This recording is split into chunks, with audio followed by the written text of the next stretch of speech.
Bismillahirrahmanirrahim. Assalamualaikum warahmatullahi wabarakatuh. Waalaikumsalam warahmatullahi wabarakatuh. Alhamdulillah pada kesempatan hari ini kita semua diberi kesempatan untuk berdiskusi berbagi praktik baik terkait kurikulum paradigma baru. Teman-teman sekalian, pada kesempatan ini saya ingin berbagi tentang mengapa kurikulum itu mesti berubah, kemudian apa itu kurikulum, dan mengapa penting untuk perubahan di dalam kurikulum. Untuk kita ketahui, yang pertama adalah apa itu kurikulum. Kurikulum adalah proses pengalaman belajar anak dari start awal hingga akhir, atau dapat dikatakan bahwa sejak awal anak mendapatkan pengalaman belajar di sekolah hingga di akhir anak mendapatkan pengalaman yang belajar di sekolah, itu adalah rangkaian dari kurikulum. Bisa dikatakan juga bahwa kurikulum sendiri itu merupakan panduan bagi pembelajaran anak di dalam satuan pendidikan. Kemudian jika ada muncul pertanyaan, mengapa kemudian perlu diadakan perubahan pada kurikulum? Kita ketahui bahwa semua pasti akan berubah, zaman berubah, tingkat pengetahuan juga mengalami perubahan. Nah, untuk menyesuaikan perubahan terhadap perkembangan zaman, terhadap kebutuhan siswa, maka perlu adanya perubahan dalam kurikulum. Tentu saja perubahan ini bersikap dinamis, bahwa kurikulum yang dirubah berkesinambungan dengan perkembangan zaman dan berkesinambungan dengan kebutuhan siswa. Pada akhirnya nanti, maka dalam memandu pembelajaran, memandu pendidikan di dalam sekolah, kurikulum atau pembelajaran yang diajarkan tidak lari dari keadaan, kebutuhan dan kesiapan siswa atau keberpihakan kepada siswa. Kemudian sesuai kondisi dan situasi zaman, karena tidak bisa kita mau tetapkan kurikulum dalam satu statis dalam satu masa, tetapi dia harus mengikuti perkembangan zaman untuk menciptakan generasi yang visioner ke depannya. Karena generasi yang lalu di tahun 90-an akan berbeda dengan generasi yang 2020-an. Jadi harus ada perubahan pada kurikulum yang mengikuti zaman dan mengikuti kebutuhan murid. Kemudian menurut Ki Hajar Dewantara bahwa pendidikan itu menyesuaikan dengan alam murid, disesuaikan dengan zaman murid, yang dimana kalau alam itu berarti kondisi situasi lingkungan murid, situasi dan kondisi lingkungan sekolah murid. Kalau zamannya berarti murid pendidikan itu mengikuti perkembangan zaman di mana murid berada. Berarti kalau sekarang berada di zaman globalisasi, bergerak di zaman digital, berarti pendidikannya juga harus mengarah kepada kemajuan globalisasi atau era digitalisasi seperti itu. Dan misalkan kalau kita membuat suatu kurikulum, misalkan ada kurikulum, di dalam kurikulum atau modul ajaran yang kita buat ada tercantum bahwa misalkan ada kegiatannya yang lebih kepada masyarakat di pesisir. Jika menyesuaikan dengan alam, berarti kita tidak perlu mengikuti yang pesisir, karena alam kita berada di daerah pegunungan atau dataran.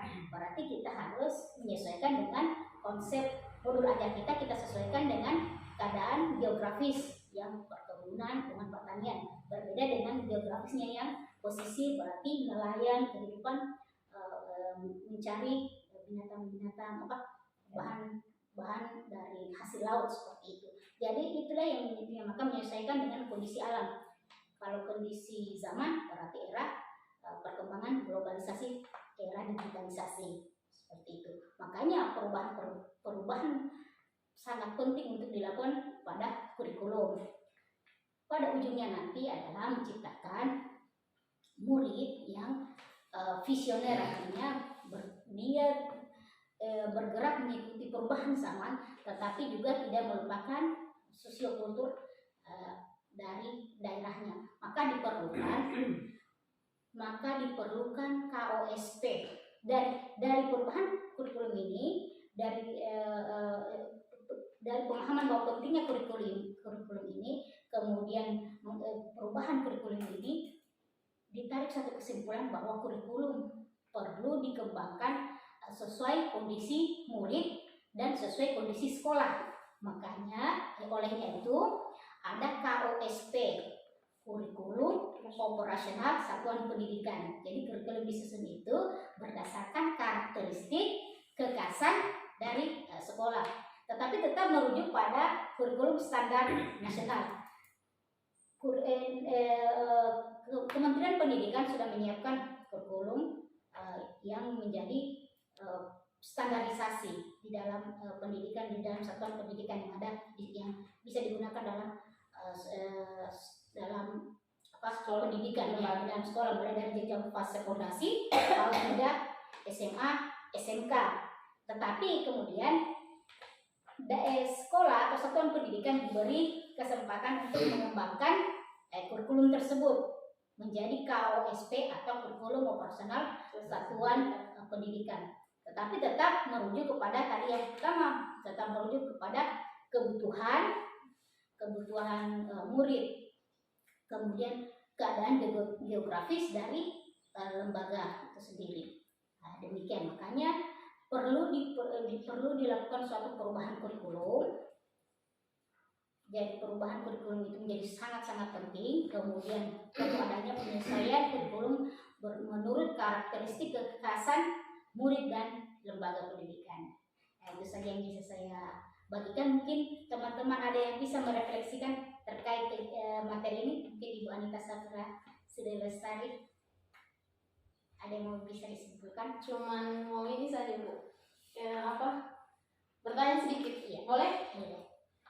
Nah, untuk kan tadi ada kurikulum operasional satuan pendidikan, itu kan disusun mengacu dari kurikulum standar nasional. Jadi berarti kita harus tetap berada pada jalur mereka kan.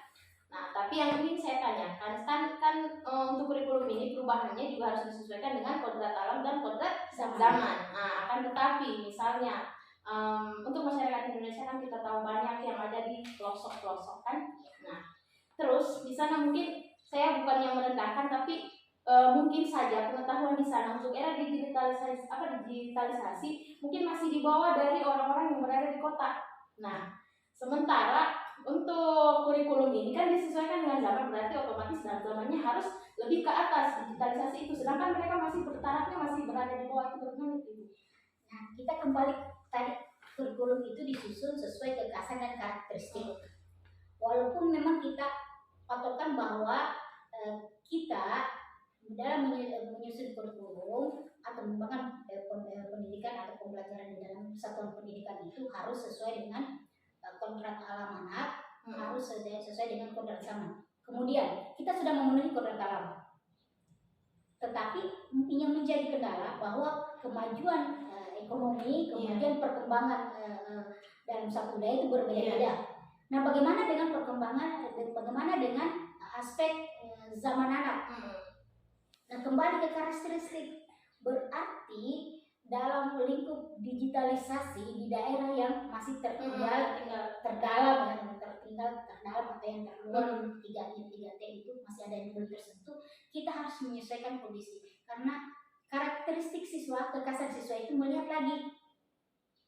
lagi bagaimana kondisi ekonomi di dalam siswa, bagaimana kondisi latar belakang budaya di lembaga atau di satuan pendidikan tersebut. Makanya biasa dalam satu tahun ajaran, dalam awal tahun ajaran baru, setiap guru perlu melakukan asesmen diagnostik. Oh iya, asesmen awal ya, untuk melihat kesiapan siswa atau mengumpulkan informasi data-data, karena karakteristik siswa ini kita dapatkan dari asesmen awal itu, asesmen diagnostik itu.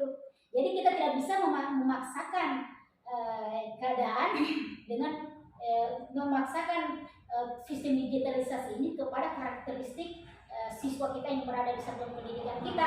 Kita harus berbalik lagi.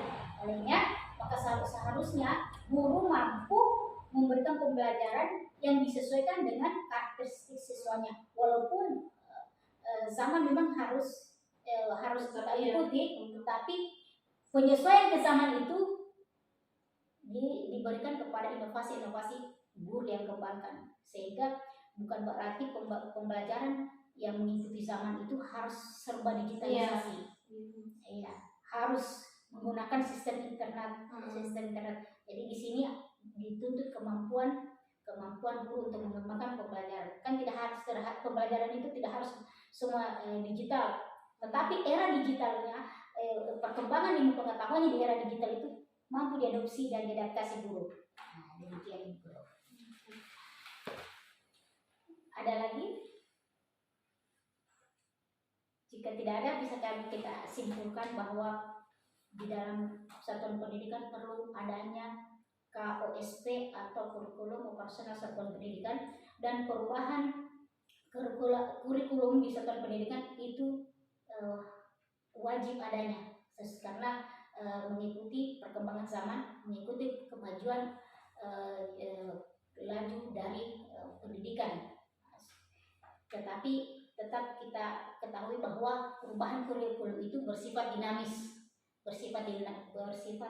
dan tetap berpatokan pada kebutuhan dan karakteristik murid di satuan pendidikan. Demikian praktik yang saya bawakan hari ini. Assalamualaikum warahmatullahi wabarakatuh. Waalaikumsalam warahmatullahi wabarakatuh.